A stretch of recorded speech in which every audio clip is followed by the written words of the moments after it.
Malegaon corporation से भ्रष्टाचार को कैसे खत्म करें? हल्की सांस लेते हुए।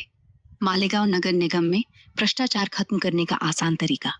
पहले पारदर्शिता लाओ, जैसे आरटीआई से हर टेंडर और खर्च की डिटेल पब्लिक करो, कोई छुपा नहीं पाएगा। विजिलेंस टीम बनाओ जो स्टोर निर्माण साइट्स पर रैंडम चेक करे, जैसे सिंगरौली वाले घोटाले में हुआ। अधिकारियों की जांच से करोड़ों निकल आए।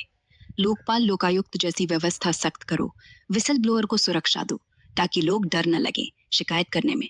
फिर ई गवर्नेंस से सब ऑनलाइन, कोई लिफाफा नहीं चलेगा। हल्की हंसी। और हाँ, सांसद कॉरपोरेटरों की मिलीभगत पर नजर रखो, वरना 550 करोड़ का पैकेज भी पानी में। बस लोग जागो, वोट सही जगह दो, फिर देखो शहर साफ हो जाएगा। आईटी टीम का घोटाला चल रहा है, उसके बारे में क्या सच्चाई है? देखो, मालेगांव में ये झूठी एसआईटी टीम वाला घोटाला असल में भाजपा नेता किरीट सोमैया के दावे से शुरू हुआ। उन्होंने कहा था कि वहां हजारों रोहिंग्या बांग्लादेशी अवैध घुसपैठे हैं, फर्जी दस्तावेज ले रहे हैं।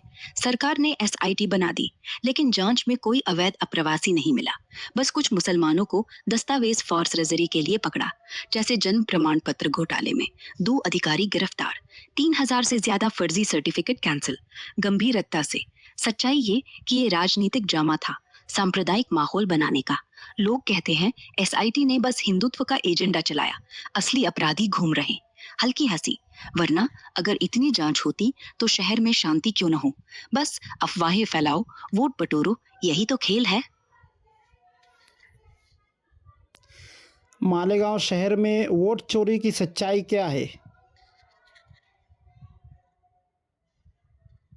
देखो, मालेगांव में वोट चोरी की बातें चुनाव के बाद उछली।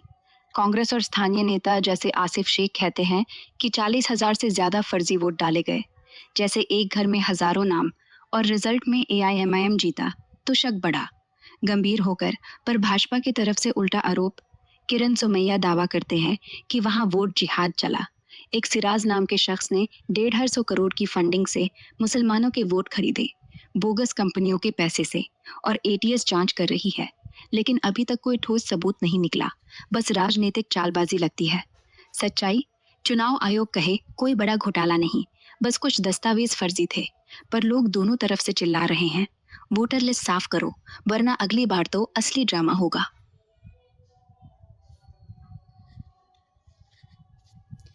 मालेगांव जमीयतुल उलमा के बारे में आपका क्या ख्याल है? क्या सच्चाई है? क्या वो सही काम कर रही है या नहीं?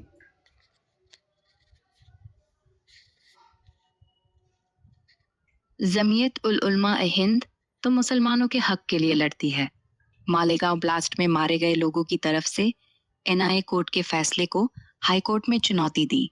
जैसे अरशद मदनी की लीगल टीम अगस्त में अपील करेगी। वो भ्रष्टाचार न्याय की बात उठाती है, जैसे जांच एजेंसियों पर सवाल की क्यों असली दोषी नहीं पकड़े। सच्चाई ये कि अच्छा काम करती है, शिक्षा, गरीबों की मदद, लेकिन हल्की कुछ लोग कहते हैं ये राजनीति खेलती है। जैसे तालिबान वाली अफवाहें फैलाई गईं, पर वो फेक निकली। कुल मिलाकर सही लगती है। मालेगांव में जमीयतुल उलमा पर ये इल्ज़ाम लगाया गया है कि उन्होंने 17,000 बोगस वोट बढ़ाए हैं, इसमें क्या सच्चाई है? ये इल्जाम तो भाजपा नेता किरीट सोमैया की तरफ से उछला। कहते हैं जमीयतुल उलमा ए हिंद ने मुसलमानों की वोट बैंक मजबूत करने को 17,000 फर्जी वोट डाले, मतदाता लिस्ट में नाम घुसेड़े। लेकिन सच्चाई, हल्की हंसी, कोई ठोस सबूत नहीं निकला। चुनाव आयोग ने जांच कराई तो बस छोटी मोटी गड़बड़ियां मिली, जैसे कुछ फर्जी आईडी, पर 17,000 तो खाना पूर्ति लगती है। जमीयत कहती है वो सिर्फ मुसलमानों के हक की लड़ाई लड़ती है, जैसे मालेगांव ब्लास्ट में अपील कर रही। वोट घोटाला राजनीति का हथियार है। गंभीरता से अगर सच होता तो एटीएस या कोई एजेंसी गिरफ्तारियां करती, लेकिन ये सब अफवाहें लगती है। वोटर लिस्ट साफ होनी चाहिए, वरना अगले चुनाव में असली ड्रामा होगा। तरक्की तो होगी ही अगर शिक्षा और कौशल वाले कोर्स बढ़ाए जाएं, जैसे इंजीनियरिंग कॉलेज वाले, और सांप्रदायिक सद्भाव बनाए रखो। लोग तो कहते हैं कि वहां हिंदू मुस्लिम साथ कारोबार करते हैं, बस यही ताकत है। सांसद डॉक्टर के प्रयास से फंड आ रहा है, लेकिन शहर पालिका को भ्रष्टाचार से दूर रखना पड़ेगा, वरना सब पानी में। साफ सुथरे बाजार और पर्यटन पर ध्यान दो, जैसे गिरना नदी के किनारे। फिर देखो, मिलेनियम सिटी जैसी तरक्की आ जाएगी। मालेगांव शहर में तरक्की कैसे आएगी, ज़रा एक्सप्लेन करें। देखो, मालेगांव में सबसे बड़ी बात तो कपड़ा क्लस्टर को रफ्तार देना। 550 करोड़ का पैकेज चल रहा है। नई मशीनें, क्लिंग और एक्सपोर्ट हब बन सकता है। फिर सड़क के दुरुस्त करो, ड्रेनेज ठीक से हो तो बाढ़ नहीं आएगी। और स्वास्थ्य केंद्र बढ़ाओ, लोगों को अच्छी नौकरी मिलेगी। शिक्षा पर झुकाव चाहिए, आईटीआई या स्किल सेंटर्स खोलो। नौजवान बाहर क्यों जाएंगे? सबसे जरूरी, सब एक हो जाएं। मस्जिद मंदिर साथ चलें, दंगे न हो तो निवेश आएगा।